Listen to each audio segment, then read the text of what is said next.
Ya, pemirsa, hasil survei nasional literasi dan inklusi keuangan tahun 2026 menunjukkan indeks literasi keuangan masyarakat masih lebih rendah dibandingkan dengan indeks inklusi keuangan. Literasi keuangan tercatat 69,57%, sedangkan inklusi 93,61%.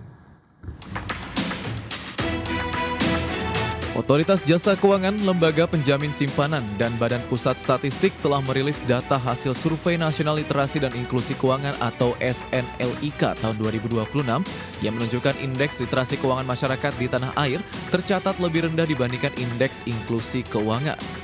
Adapun persentase literasi keuangan 69,57%, sedangkan inklusi keuangan mencapai 93,61%. Namun demikian, tingkat literasi dan inklusi keuangan masyarakat di tahun 2026 tersebut mengalami peningkatan dibandingkan dengan hasil SNLIK tahun 2025 lalu, di mana indeks literasi keuangan tercatat 66,64% dan indeks inklusi keuangan sebesar 92,74%. Selain itu, hasil SNLIK tahun 2026 juga telah melampaui target dari Rencana Pembangunan Jangka Menengah Nasional atau RPJMN tahun 2025 hingga 2029 untuk tahun 2029, yaitu indeks literasi keuangan 69,35% dan indeks inklusi keuangan 93%. Berbagai sumber IDX Channel.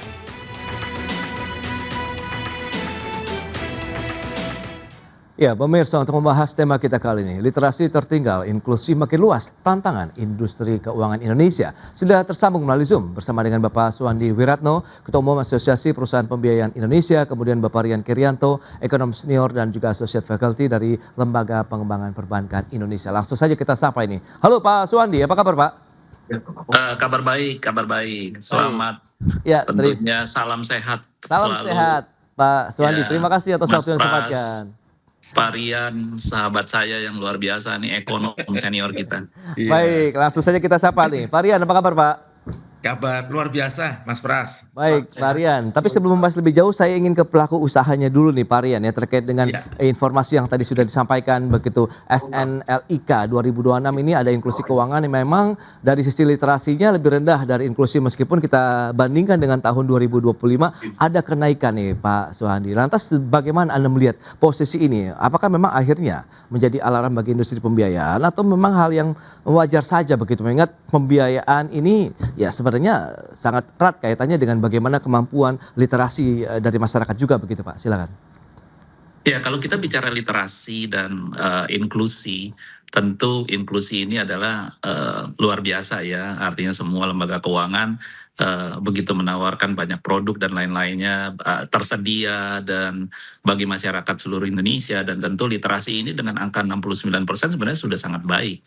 Namun demikian dengan angka yang 69% ini, dengan tawaran produk-produk yang ada yang sangat canggih dengan teknologi yang luar biasa, digitalisasi dan lain-lainnya, yang di mana dengan mudah kita bisa mendapatkan pinjaman, ada resiko tentunya di mana kalau dengan 69% artinya dikhawatirkan juga hati-hatilah ya para pelaku usaha untuk melakukan approval kredit ini sendiri, dengan yang dikhawatirkan kan masih ada yang kalaupun sudah hampir 7 dari 10 orang yang paham melek tentang finansial, tapi tetap masih tidak sama dengan inklusinya. Ini yang kehati-hatiannya adalah kemungkinan akan bisa terjadi non performing financing meningkat kalau misalnya kita tidak melakukan prudensial di dalam approval kredit. Ini yang kita harus cermati dan harus kita pahami bersama gitu, Mas Pras. Itu yang menjadi concern bersama ya, terkait dengan tingkat literasi yang masih lebih rendah dibandingkan dengan inklusi. Nah, Pak Rian, kalau Anda melihat dengan indeks literasi keuangan di 69,57, inklusinya sudah 93,61% begitu. Nah, Anda melihat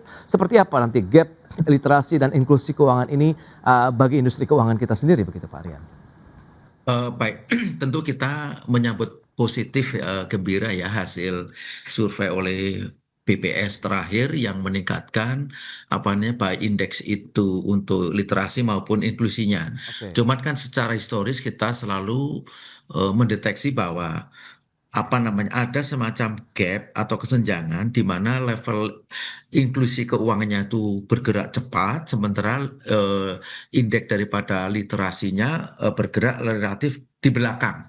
Artinya jalur-jalur atau aksesibilitas masyarakat kepada sektor keuangan apapun industrinya itu semakin apa ya, semakin achievable, semakin mudah ya. Oke, Tetapi itu tidak dibalance, tidak dibarengi dengan indeks literasi atau knowledge atau pengetahuan baik secara teknis maupun non teknis terhadap produk-produk atau services dari sektor keuangan. Nah, itu makanya tadi sampaikan Pak Swandi betul. Itu menjadi PR bagi kita selaku penyedia jasa keuangan sebagai produsen, tapi juga menjadi concern dari apa namanya regulator atau otoritas untuk bagaimana mendekatkan gap antara indeks literasi itu dengan indeks inklusi. Karena kalau masih terjadi gap yang cukup lebar, yang terjadi adalah otoritas jasa keuangan selalu setiap rapat apa namanya anggota Dewan Komisioner OJK bulanan itu pasti ada satu rilis terkait dengan pengaduan masyarakat. Ya, oke. pengaduan masyarakat itu ada yang terkait dengan apa namanya misalnya menjadi korban judi online ilegal, menjadi korban investasi bodong dan sebagainya dan sebagainya. Dan itu ditangani oleh namanya lembaga arbitrase lah, diintermediasi atau dimediasi oleh OJK. Nah, itu menunjukkan bahwa memang di tingkat inklusinya kelihatan bagus ya, udah mendekat 93%, tapi di indeks apa namanya literasinya kan masih 67-an, ya 67%. Artinya ya tadi masih ada kesenjangan. Nah, kesenjangan inilah yang harus diisi. Bagaimana ke depannya program-program atau pendekatan-pendekatan apa yang bisa mengakselerasi kenaikan Baik. indeks daripada literasinya itu lebih mengejar kecepatan dari indeks inklusinya sehingga Hmm, melek keuangannya itu betul-betul melek keuangan yang semelek-meleknya gitu loh. oke. Ya, Nah, ya.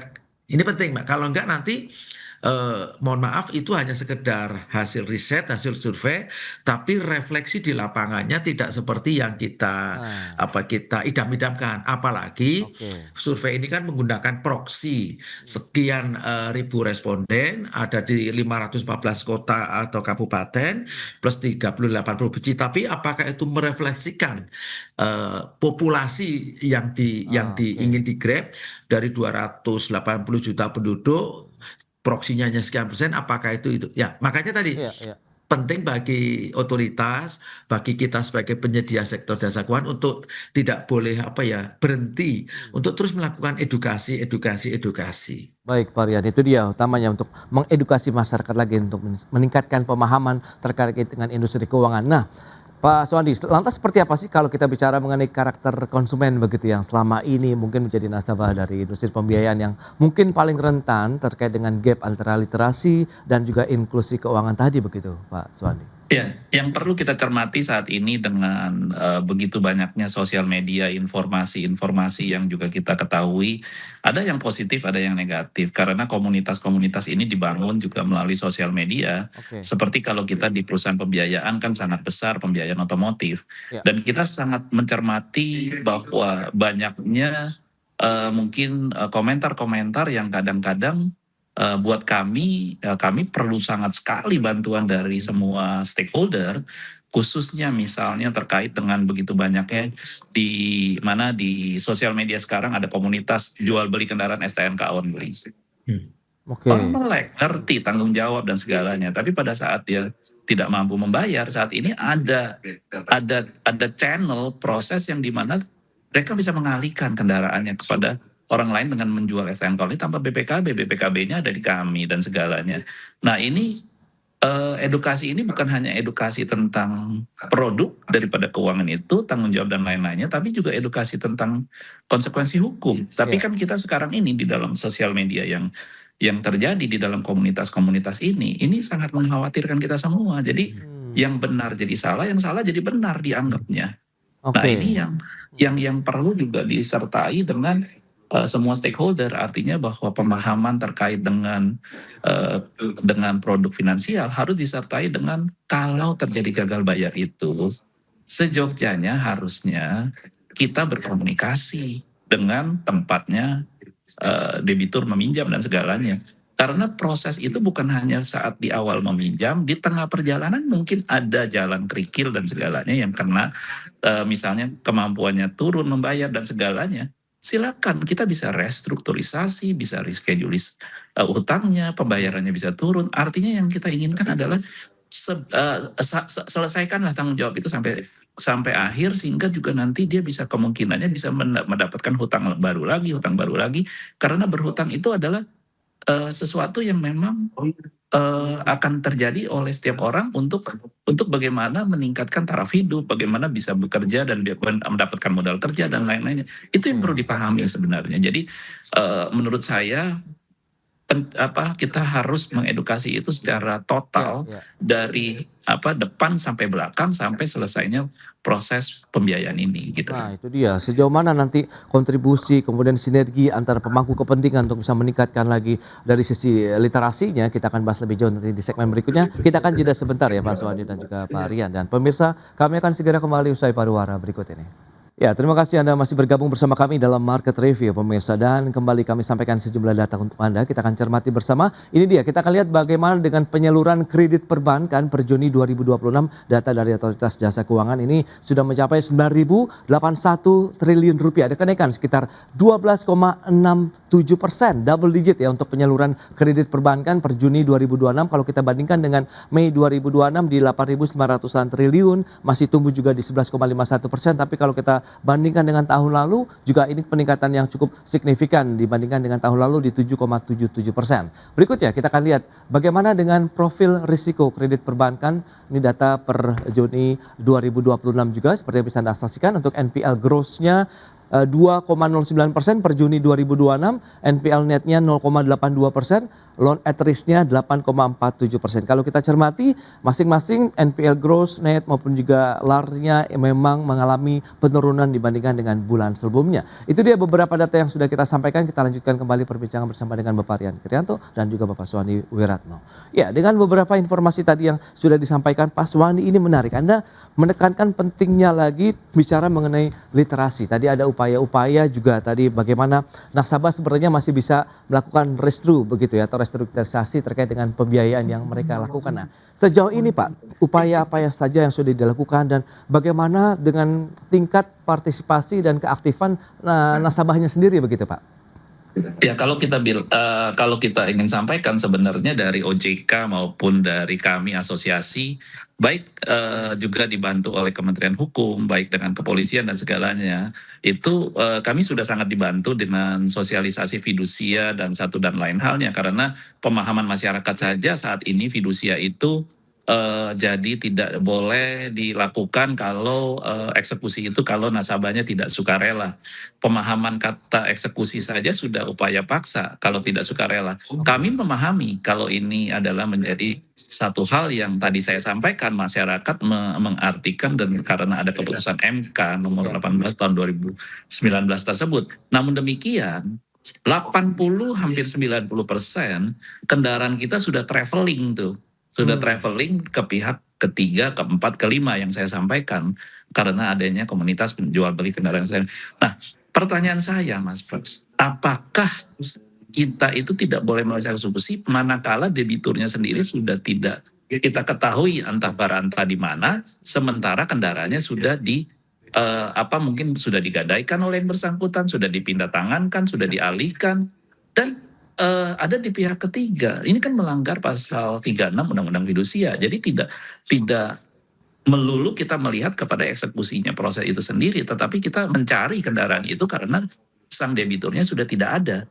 Dan sebenarnya kembali lagi banyak orang tidak memahami, kadang membaca POJK 22 mengatakan bahwa perusahaan pembiayaan tidak boleh menagih di ruang publik, tidak boleh mengeksekusi, ada waktu-waktunya. Kan sebenarnya POJK 22, mungkin Pak Rian saya juga ingin bertanya, POJK itu kan adalah hubungan keperdataan antara debitur dan kreditur. Manakala si debiturnya sudah tidak ada dan itu ada di pihak ketiga, kan seharusnya POJK ini sendiri kan sudah tidak applicable. Iya. Dan kami sebagai kreditur punya sertifikat fidusia Mas Pras. Artinya bahwa sebenarnya masyarakat itu juga mesti memahami konteks legalnya. Tapi saat ini ya tentu kita mengalami banyak gempuran dan banyak kesulitan dalam hal ini. Artinya kembali lagi kami himbau bahwa kami ini adalah memberikan fasilitas kepada debitur itu dengan good terms, good faith, bahwa ini kita kasih pinjaman dia harus punya tanggung jawab membayar. Kami memberikan pinjaman itu dengan di awal itu bahwa kami percaya debitur itu adalah yang punya kemampuan. Namun demikian, kami juga mengharapkan debitur itu manakala mengalami kesulitan, telepon kami, nggak akan ketemu debt collector. Kalau ketemu dengan kami baik-baik di cabang, ketemu kami dengan pimpinan-pimpinan di cabang, kan kita bisa menyelesaikan masalahnya, bukan dengan melempar kendaraan itu atau menjual, menggadaikan kepada pihak ketiga. Nah ini yang mungkin kita harus sama-sama pahami, itu saja literasi dari kami lebih banyak di sana sebenarnya saat ini, Mas Pras. Baik, itu dia Pak Suwandi dan Pak Rian, itu adalah ternyata kondisi real yang terjadi di lapangan yang dialami oleh industri pembiayaan. Lantas apa yang perlu diwaspadai akhirnya Pak Rian ketika akses masyarakat terhadap produk keuangan ini lebih cepat dibandingkan dengan kemampuan mereka dalam memahaminya begitu Pak? Oke. Saya sampaikan yang disampaikan Pak kolega saya itu betul Pak Wiranto ya, itu persis sekali. Tapi dalam konteks implementasi di lapangan menurut saya itu tanggung jawab kedua belah pihak ya. Lembaga keuangan sebagai penyedia jasa keuangan juga harus full disclosure terhadap produk atau jasa yang ditawarkan kepada calon konsumen, termasuk terkait dengan area risiko-risiko yang kemungkinan akan dihadapi oleh calon konsumen, calon customer sekiranya ada kejadian-kejadian tertentu. Yang kedua dari sisi konsumen itu juga harus ada willingness lah, kemampuan untuk juga mau mempelajari rule of the game-nya, term and condition daripada produk-produk sektor jasa keuangan yang akan dia konsumsi, yang akan dia beli. Nah, kemudian kan didudukkan di dalam suatu yang namanya perikatan lah atau perjanjian, baik itu perjanjian pembiayaan, perjanjian kredit atau perjanjian yang lain, yang semuanya itu sifatnya adalah hukum ya, secara hukum. Nah, kedua pihak harus memahami hak dan kewajiban masing-masing sampai dengan pembicaraan kalau terjadi dispute. Kalau ada sengketa, bagaimana jalan keluarnya, bagaimana solusinya. Biasanya solusi pertama adalah ya tentu diselesaikan secara musyawarah ya, kekeluargaan. Tetapi seandainya instrumen pertama ini tidak bisa tercapai titik temu, maka masuk ke maaf kata ke court atau ke arbitrase lah. Kita punya lembaga namanya LAPS ingat saya yang akan memediasikan dua pihak yang sedang berselisih paham, kurang lebih seperti itu. Jadi ini dua-duanya harus punya responsibility untuk mengetahui bahwa inilah aturannya.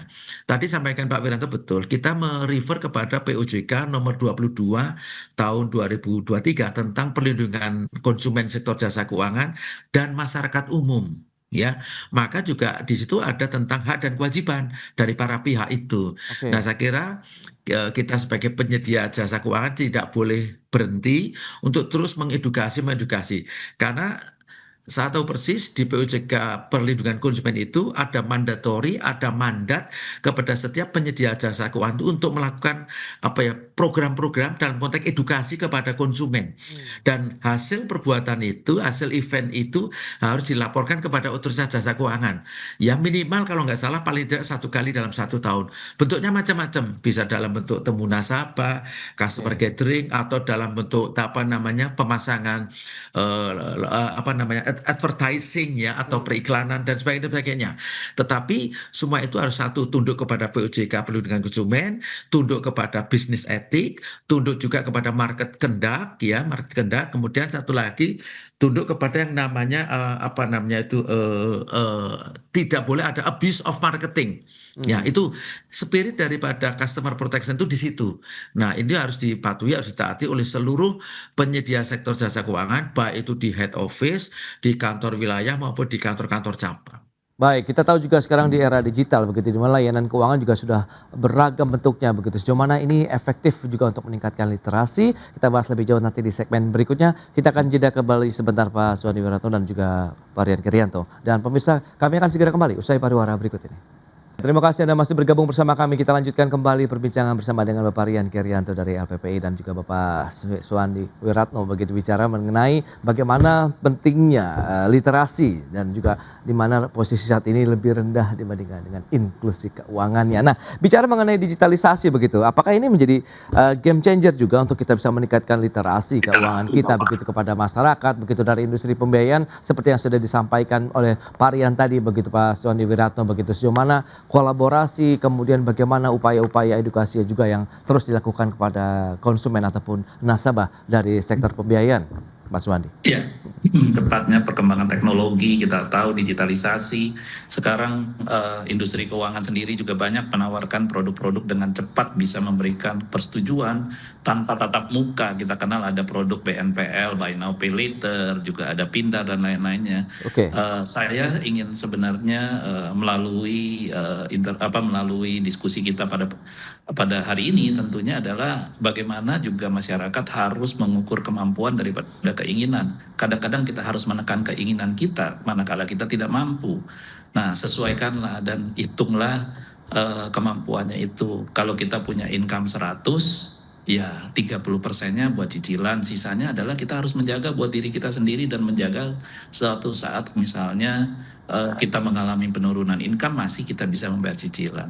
Yang penting adalah kalau debitur itu sudah bisa mengukur dan bisa menjaga posisi keuangannya, dan debitur itu kan bukan saat ini saja karena masih berjalan, umurnya masih produktif dan dia bisa mendapatkan pinjaman jauh lebih besar. Apakah sekarang motor dan mobil, nanti bisa KPR rumah dan lain-lainnya. Oke. Itu tentu masing-masing harus menjaga konditenya masing-masing.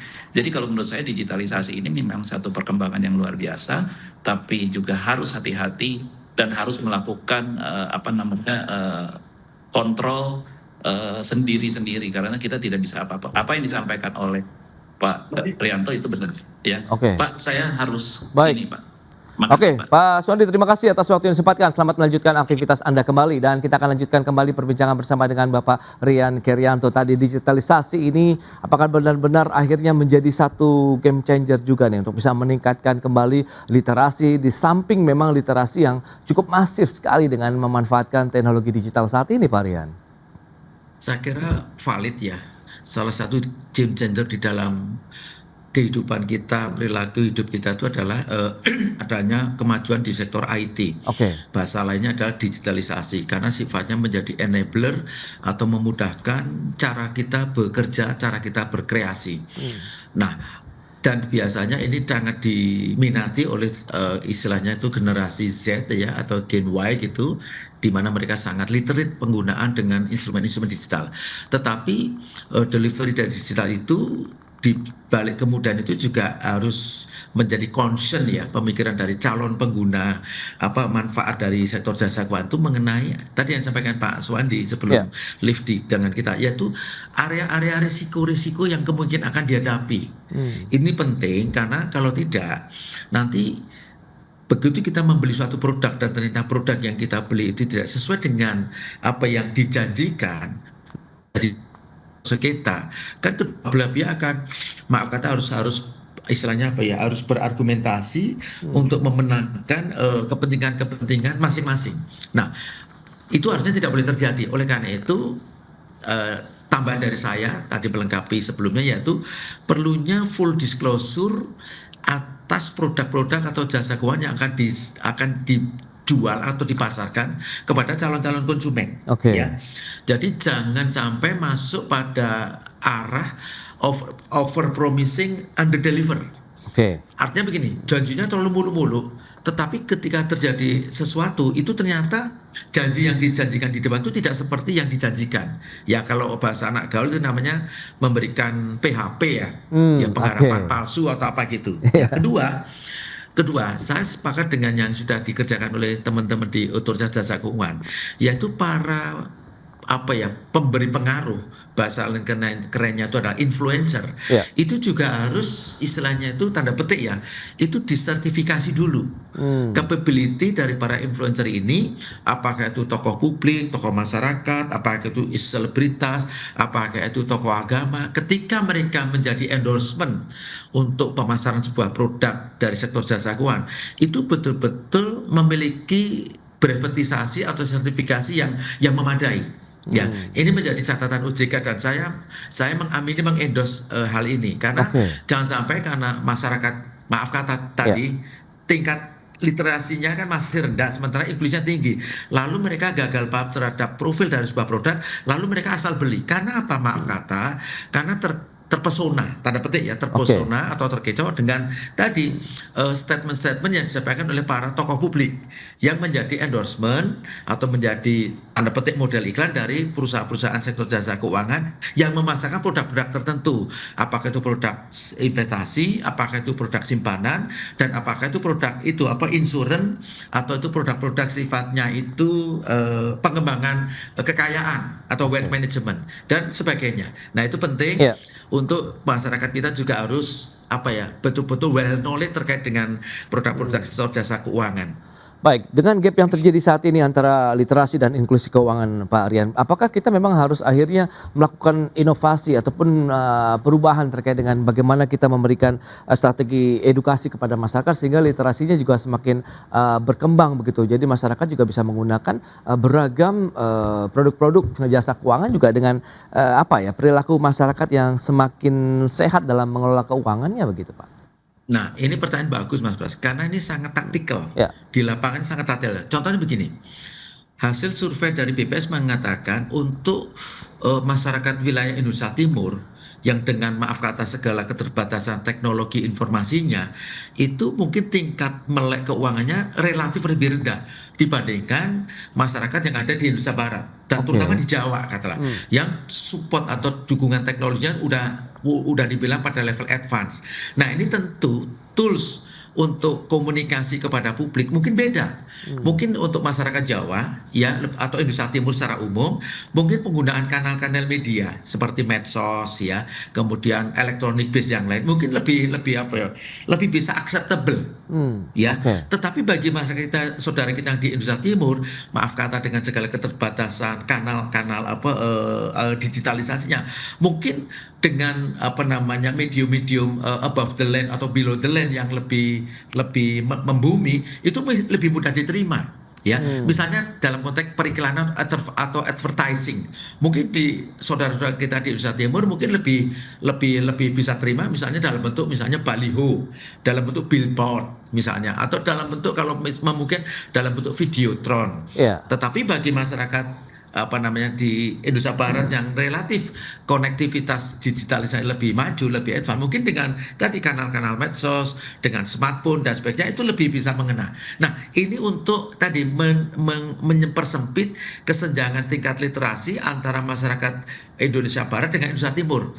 Ini saya hanya mengquote hasil temuan dari BPS mengatakan demikian, Mas Pras. Kalau dari sisi gender antara pria wanita sudah seimbang. Ya sudah seimbang tingkat knowledgeable mereka terhadap sektor keuangan, produk keuangan antara perempuan dengan laki-laki sudah balance, sudah seimbang. Tetapi secara spasial ternyata ada kesenjangan.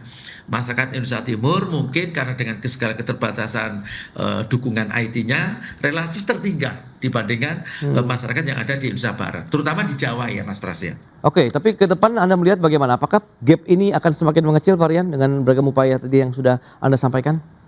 Saya yakin makin mengecil. Jadi ketika nanti kenaikan indeks daripada inklusinya itu sudah berhenti katakanlah di angka 100 gitu ya. Nanti indeks literasinya itu juga akan mengikuti. Sekarang kan masih 69. Enggak apa-apa. Nanti 6 bulan kemudian disurvei lagi mungkin sudah ke 75, 80. Tapi itu harus betul-betul di review. Nah, yang catatan kedua, mungkin proksinya juga diperlebar. Proksinya artinya sampelnya. Kalau ini kan sampelnya kalau nggak salah berapa 75.000 nggak salah. 75.000 dari populasi yang sekian ratus juta kan mungkin ya hanya berapa persen. Mungkin kalau perlu diperlebar sehingga jaring untuk bisa menangkap jumlah responden atau sampel itu secara metodologi riset itu lebih accountable dan lebih auditable. Itu aja, dan lebih mencerminkan kondisi di lapangan, Mas Pras. Itu dia yang perlu dijaga begitu, bagaimana apa yang sudah dilakukan, hasil survei dan lain-lain, tapi memang harus sesuai dengan kondisi real di lapangan begitu, sehingga akan ada satu panduan yang tepat begitu untuk bisa melihat bagaimana upaya-upaya kita bisa meningkatkan literasi ataupun edukasi kepada masyarakat lagi terkait dengan industri keuangan dan juga sektor jasa keuangan. Pak Rian, terima kasih banyak ini atas informasi, update dan juga insight yang sudah diberikan. Selamat melanjutkan aktivitas Anda kembali. Salam sehat, sampai berjumpa kembali, Pak Rian. Terima kasih.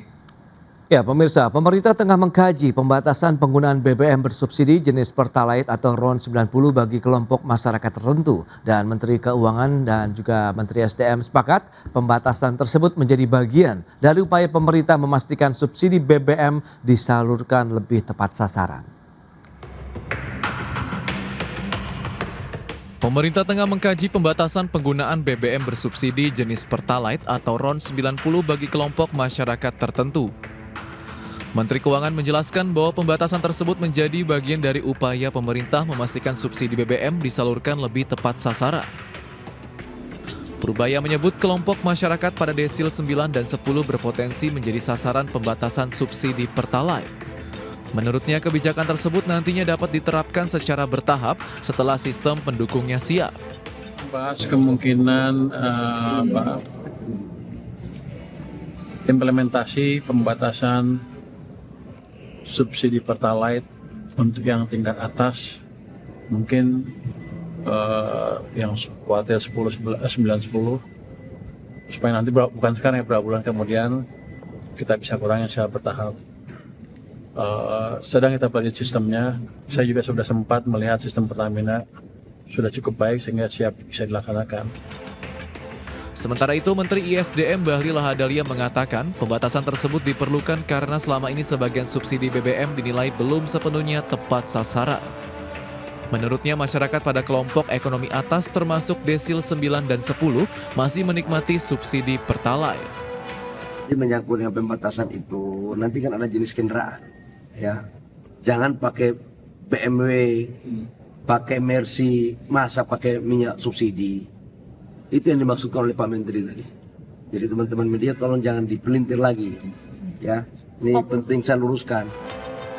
Pemerintah pun belum mau memastikan kapan waktu penerapan kebijakan tersebut. Saat ini, pemerintah masih mempelajari mekanisme dan sistem yang akan digunakan. Dari Jakarta, Raharjo Patmo, IDX Channel. Ya, pemirsa, untuk membahas tema kita kali ini, distribusi BBM subsidi dibatasi, jaga kesehatan anggaran negara. Kita sudah tersambung melalui Zoom bersama dengan Bapak Tulus Abadi, Ketua Forum Konsumen Berdaya Indonesia. Langsung saja kita sapa ini. Halo, Pak Tulus, apa kabar? Ya, baik, alhamdulillah Mas Bras, kabar baik. Ya, kabar baik juga. Terima kasih atas waktu yang disempatkan. Tadi sudah disampaikan begitu. Lantas bagaimana sih pandangan dari FKBI ya terkait dengan rencana pemerintah ini akan menerbitkan larangan masyarakat kelompok ekonomi desil 9 dan 10 untuk bisa membeli BBM bersubsidi khususnya jenis Pertalite ini, Pak. Ya, begini, sebenarnya kan soal isu subsidi energi untuk masyarakat menengah bawah itu harusnya memang menjadi fokus kebijakan sejak awal, karena kan memang subsidi energi itu harusnya diberikan kepada masyarakat menengah bawah dan atau untuk kendaraan transportasi umum, bukan kendaraan pribadi. Nah, selama ini kan subsidi energi itu lebih banyak diserap oleh kendaraan pribadi, ini yang sebenarnya kurang tepat dari sisi policy energi maupun policy transportasi. Nah, kehendak pemerintah untuk mereview ini sebenarnya cukup rasional dari sisi kebijakan energi maupun kebijakan transportasi ya, tetapi memang harus dilakukan secara hati-hati, dalam arti harus melihat kondisi makroekonomi dan sistem yang dibangun juga harus baik ya. Kalau pemerintah mengklaim untuk menjaga kesehatan anggaran, ya kebijakan ini juga harus berdimensi untuk menjaga kesehatan finansial masyarakat begitu. Karena kan dengan kondisi yang seperti sekarang sebenarnya kan kita tahu data kelas menengah Indonesia itu sedang turun ya. Dan oleh karena itu kebijakan yang berimplikasi terhadap pengeluaran mereka itu nanti memang tidak sampai level akan membuat gejolak ekonomi atau gejolak kelas menengah, tetapi kita khawatir juga kalau tidak dilakukan secara cermat, secara hati-hati nanti bisa menurunkan daya beli kelas menengah gitu. Ini yang harus dimitigasi agar dampaknya jangan sampai eskalatif dan kemudian menimbulkan satu gelombang inflasi yang besar di tengah masyarakat. Kira-kira gitu, Mas. Nah, kalau memang bicara mengenai kita harus hati-hati ke modifikasi dan juga mungkin penerapannya di lapangan begitu supaya tepat sasaran. Nah, ini seperti apa yang mungkin bisa Anda lihat begitu Pak Tulus, sehingga pada saat diimplementasikan ini benar-benar ya tidak menimbulkan friksi juga begitu. Ingat memang ya harus yang berhak juga begitu yang menerima BBM bersubsidi ini, Pak. Ya, pertama kalau soal dampak, saya kira akan pasti ada dampak ekonominya ya, karena kan BBM untuk kelas apapun pasti menjadi pilihan masyarakat karena saat ini kan masih 20% masyarakat yang menggunakan transportasi umum sehingga masih berbasis kendaraan pribadi. Nah, kalau ada perubahan harga terhadap BBM pasti akan berdampak terhadap pengeluarannya maupun daya belinya. Oleh karena itu dalam memformulasikan soal desil 9 dan 10 itu ya soal angka-angka desilnya itu benar bahwa desil 9 dan 10 katakanlah orang mampu, tetapi irisan-irisan terhadap formulasi desil 9, 8 dan seterusnya itu harus betul-betul presisi ya, kalau meminjam bahasa polisinya itu presisi gitu, sehingga tidak ada salah babat, tidak ada salah kalkulasi sehingga masyarakat menengah bawah justru kena. Sebenarnya kalau secara ekstrim yang berhak terhadap subsidi energi kan memang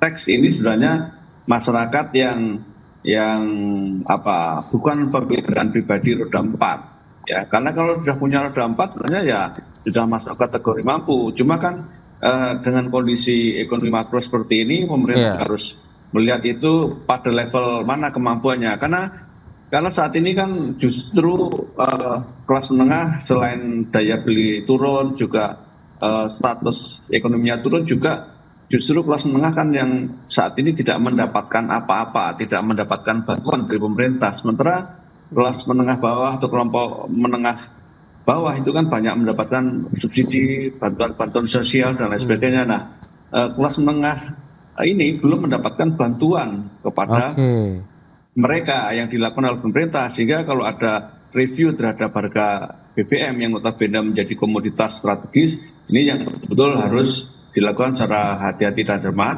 sehingga tidak menimbulkan kelesuan ekonomi yang lebih parah.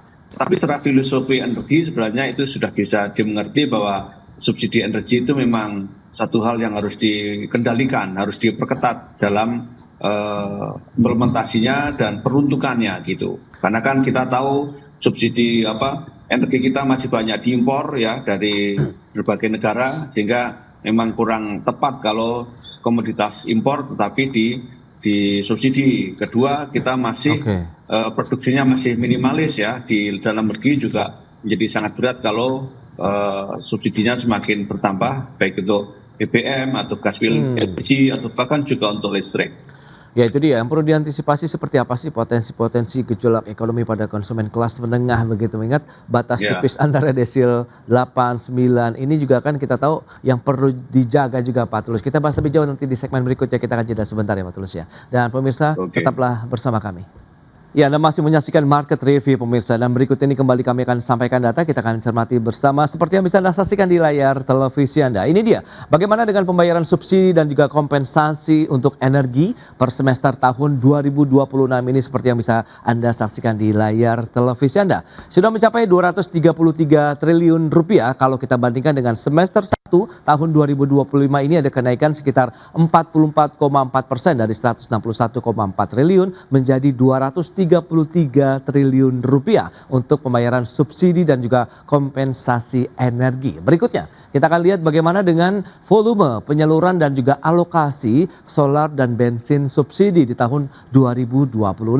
Kita lihat seperti apa realisasi dan juga alokasinya ini selalu lebih tinggi dibandingkan dengan realisasi solar itu kita lihat 18,5 juta kiloliter untuk alokasi di tahun 2026, penggunaannya baru mencapai 10,9 juta kiloliter. Sementara untuk bensin 16 juta kiloliter, sementara alokasi yang sudah disiapkan sekitar 28,7 juta kiloliter di tahun 2026 ini. Itu dia beberapa data yang sudah kita sampaikan dan kita lanjutkan kembali perbincangan bersama dengan Bapak Tulus Abadi. Ya, dengan beberapa informasi tadi yang sudah disampaikan dari sisi penyalurannya, kemudian bagaimana beban subsidi juga yang sudah diberikan oleh pemerintah, kemudian bagaimana akan dibatasi membatasi rencana pemerintah begitu untuk mengefektifkan lagi penerima manfaat dari subsidi energi ini, Pak Tulus. Lantas bagaimana dengan tadi supaya ya mengingat batas yang tipis juga nih antara desil 89 begitu. Adakah potensi-potensi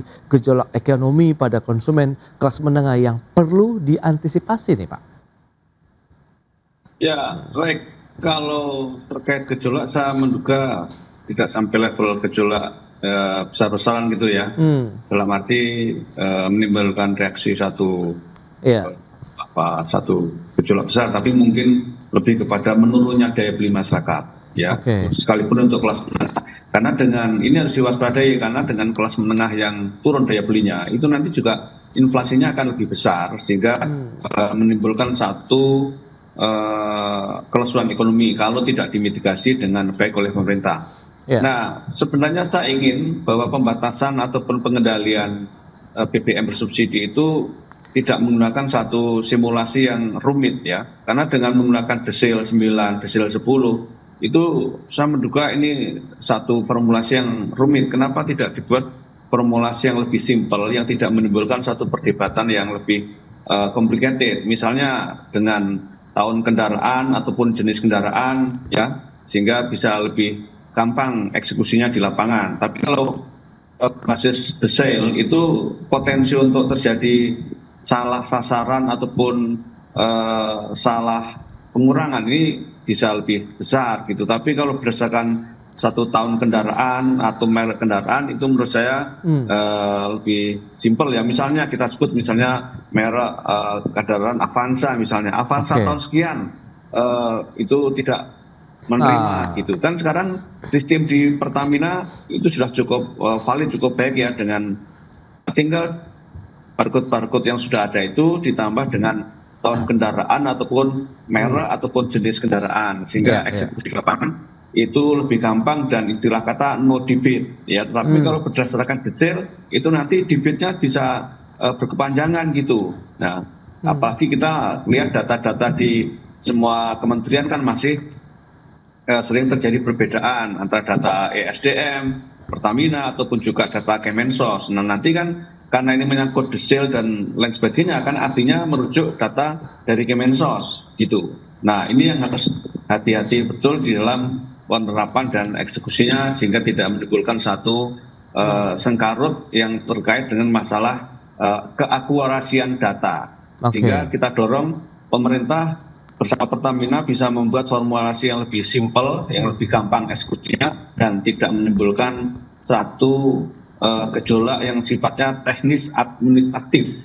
Tapi kalau soal gejolak ekonomi karena ada pembatasan ini yang saya kira tidak bisa dihindari. Tinggal bagaimana nanti mitigasi-mitigasi yang diberikan oleh pemerintah untuk masalah dampak atau gejolak ekonominya. Seperti tadi saya kasih gambaran bahwa kelas menengah kita sedang turun, kondisi ekonomi di satu sisi ya. Kalau menurut versi BPS kan memang pertumbuhan ekonomi kita baik 5,6%, tetapi yang dirasakan masyarakat di lapangan kadang berbeda. Nah, inilah yang mesti dilihat secara komprehensif. Oke, nah yang paling ideal dan efektif nih dari sisi Anda Pak Tulus ini di yang mana nih kalau memang kita ingin melakukan pembatasan dari sisi penggunaan ataupun penjualan BBM bersubsidi ini? Ya, pertama bahwa pembatasan dan pengendalian BBM bersubsidi saya kira itu hal yang rasional ya, karena menyangkut kesehatan anggaran, kesehatan energi dan juga masalah tepat sasaran dari sebuah subsidi energi. Namun formulasi-formulasi yang diberikan betul-betul lebih simpel ya. Sebenarnya kalau paling simpel ya mereview harga secara keseluruhan. Tetapi kan pemerintah pasti tidak berani dengan kondisi seperti sekarang. Ya, tetapi kemudian dicoba formulasi yang lebih wisdom dengan desil 9, desil 8 dan lain sebagainya. Nah, tadi saya katakan ini yang dengan formulasi berbasis desil itu bisa jadi sengketa di lapangan bisa lebih besar dan saya khawatir itu nanti menimbulkan satu kredit di SPBU ya, kemacetan lah dan lain sebagainya.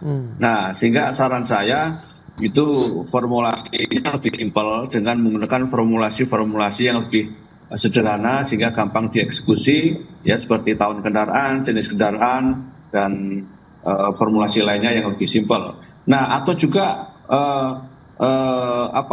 kalau nanti datanya cukup valid, ya bisa saja itu ketika terjadi sengketa terhadap desil bisa diselesaikan, tapi itu kan butuh waktu. Kan tidak mungkin penyelesaian sengketa terhadap formulasi desil 9 dan 10 itu di lapangan secara langsung, tapi butuh waktu apakah ke Kemensos atau ke SDM sehingga ada tepat sasaran. Dan itu selalu begitu ya terhadap kasus-kasus yang lain, apakah dulu ada pembatasan subsidi listrik untuk golongan 900 volt ampere ya, karena subsidi ada yang tidak gitu.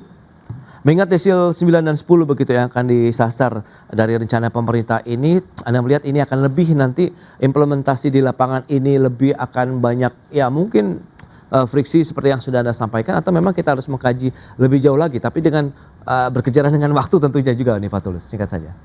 Ya, pertama soal formulasi mungkin yang harus dipikirkan secara matang sehingga tidak menimbulkan satu masalah di lapangan yang justru bisa menimbulkan kredit. Tapi dasarnya bahwa pembatasan BBM subsidi itu satu hal yang memang rasional untuk dilakukan baik pada konteks energi, transportasi maupun ekonomi. Baik, nanti kita tinggal tunggu saja begitu bagaimana upaya pemerintah kalau memang ada pembatasan ini, dan semoga nanti pada saat implementasinya di lapangan begitu bisa diterima semua pihak masyarakat begitu. Khususnya memang kalau yang disasar tadi adalah desil 9 dan 10 dan sesuai dengan data dan keakurasian dan kepresisian data yang sudah Pak Tulus sampaikan tadi begitu ya. Baik, Pak Tulus terima kasih nih atas informasi update dan juga insight yang sudah diberikan kepada pemirsa. Selamat melanjutkan aktivitas Anda kembali. Salam sehat. Terima kasih Pak Tulus. Baik, terima kasih. Baik pemirsa, 1 jam sudah saya menemani Anda dalam Market Review, dan ikuti terus beragam informasi pilihan hanya di IDX Channel, TV bisnis nomor 1 di Indonesia. Saya, Prasetyo Wibowo, beserta seluruh kerabat kerja yang bertugas pamit undur diri. Terima kasih, sampai jumpa.